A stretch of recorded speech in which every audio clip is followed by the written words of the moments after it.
நிச்சயமாக நம்ப மாட்டாங்க சார். அதே விஜய் ஒரு குற்றச்சாட்டு என்ன வச்சிடலாமா, எல்லாரும் வந்து பார்த்தீங்கன்னா எம்ஜிஆர் ஆரம்பித்த அதிமுக தான் எடப்பாடி வச்சிருக்காரு, அதே போல் அண்ணா ஆரம்பித்த திமுக தான் இவர் திமுக வச்சிருக்க இவர் ஸ்டாலின் வச்சிருக்காரு, என்னை போல தனிச்சையாக அரசியல் கட்சி ஆரம்பித்து அவங்களால வந்து தேர்தலில் போட்டியிட முடியுமான்னு சொல்லிட்டு சவால் விட்டுருக்காரு விஜய்.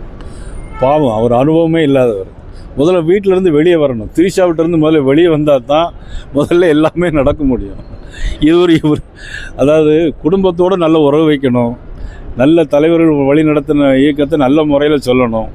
முதல்ல இதுல இருந்து வெளியே வரணும். முதல்ல வீட்டுல இருந்து வெளியே வந்தாதான் மீண்டும் பதிவு பண்றாரு விஜய். வந்து அதான் விஜய்க்கு திமுக தான் போட்டி, மற்றவங்க எல்லாம் மக்களால் டெலிட் செய்யப்பட்டவங்க. கூட களத்துல வந்து திமுக மட்டும் தான் இருக்கு, அதனால நாங்க திமுக மட்டும் தான் பேசுவோம், மற்றவங்க எல்லாமே மக்களால் நிராகரிக்கப்பட்டவங்க. எலெக்ஷனு நான் சொல்றேன், ஒரு களத்துல ஒரு கவுன்சிலர் கூட இல்லாதவன், அதாவது கூரை ஏறி கோழி பிடிக்க முடியாதவன் வானம் ஏறி வைகுண்டம் போக முடியுமா?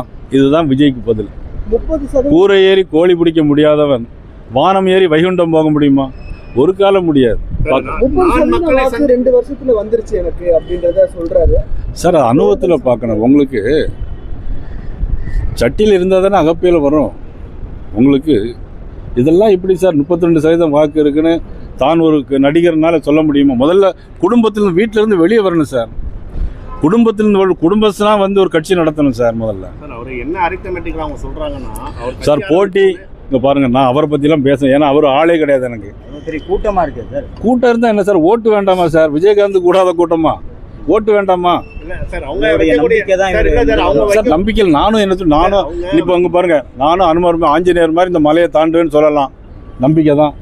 முடியுமா சார்? அது எம்எல்ஏ சீட் கூட வெல்ல மாட்டார், ஒரு சீட் கூட ஜெயிக்க முடியாது. நாளைக்கு அமித்ஷா அவர்கள் வர்றாங்க. அமித்ஷா வர்ற பொழுது கூட்டணி கட்சி தலைவர்களை சந்திக்கிறதுக்கு வாய்ப்பு இருக்கு. அந்த மாதிரி திட்டமிடல்